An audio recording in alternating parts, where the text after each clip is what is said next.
దవాఖాన పెద్దగానే ఉన్నది, ఫీజు ఎంత గుంజుతారో అనుకునేరు. రూపాయే. ఏ ఊకొరి పోరలకి ఇస్తే ఇస్త్రీ అవతల పడేస్తారు, రూపాయికి ఏమొస్తది అనేరు. నియంగా రూపాయికే వైద్యం చేస్తున్నారీడా. ఏడనో కాదుల్లా, మన హైదరాబాద్ రామ్నగర్ ఏరియాలనే ట్రస్ట్ తరపున నడుపుతుండ్రు. జ్వరం వచ్చినా, కడుపునొచ్చినా, కాలు గుంజినా, గర్భిణీలకైనా, ఏండ్ల సందున్న బీమార్లకైనా రూపాయికే వైద్యం చేస్తారట.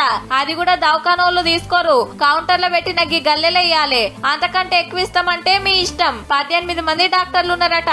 టెస్టులకు బయటికి పోవాల్సిన పని కూడా లేదు. బయటికంటే చాలా అగ్వకే ఈడనే చేస్తారట.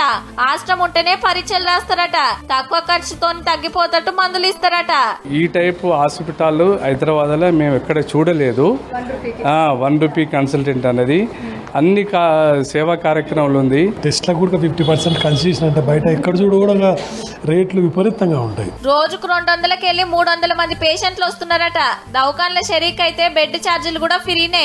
పేషెంట్లకు ఎన్కెమట వచ్చిన వాళ్ళకు కూడా ఇంట్లోనే ఉచితంగా టిఫిన్లు, భోజనం పెడుతున్నారు. దవాఖాన కట్టించింది గీసారే, పేరు గంగాధర గుప్తా. ట్రస్ట్ తరపున డాక్టర్లకు జీతాలు ఇచ్చుకుంటా పేషెంట్లకు మంచి వైద్యం చేపిస్తున్నాడు. ఇక్కడ తగ్గలేదు అనే వాళ్ళు లేరు. ఇది ఒక ఆధ్యాత్మిక కేంద్రంగా, హాస్పిటల్ గా కాకుండా ఒక దేవాలయంగా భావిస్తున్నారు. దవాఖాన చాలు చేసి 6 నెలలే అవుతుంది. చూపించుకున్నోళ్ళు చుట్టాలు, దోస్తులకు చెప్తే వాళ్ళు సుతా వస్తున్నారట. రేపు ఇంకిన్ని వైద్య సేవలు తీసుకురావాలి.